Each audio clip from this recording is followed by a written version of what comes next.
OP Chaudhary साहब, आप खुद आज आपका मैं पेपर में बयान देख रहा था, आप लिखते हैं, बोलते हैं कि ये जो पैसा है लोगों के पास शराब और कोयले का पैसा है।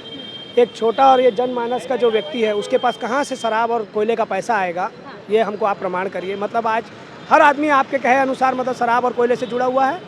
आज जो मध्य वर्ग के लोग हैं, जो निचले स्तर के लोग हैं, उन लोग अपना मकान भी नहीं बना पाएंगे। रोटी कपड़ा मकान के लिए तो दुनिया जीती खाती है, अपने बच्चे परिवार पालता है आदमी, कैसे पालेगा। बहुत दुख हो रहा है। आपसे निवेदन है, हम लोग के इस आंदोलन को आज 5वां दिन है, किसी प्रकार का कोई रुख सरकार का हमको समझ में नहीं आ रहा है। चरणबद्ध तरीके से हम लोग हर दिन आंदोलन करते जा रहे हैं, ज़्यादा से ज़्यादा संख्या हमारी जुड़ते जा रही है, पूरे प्रदेश में इस आंदोलन का रूप पकड़ चुका है।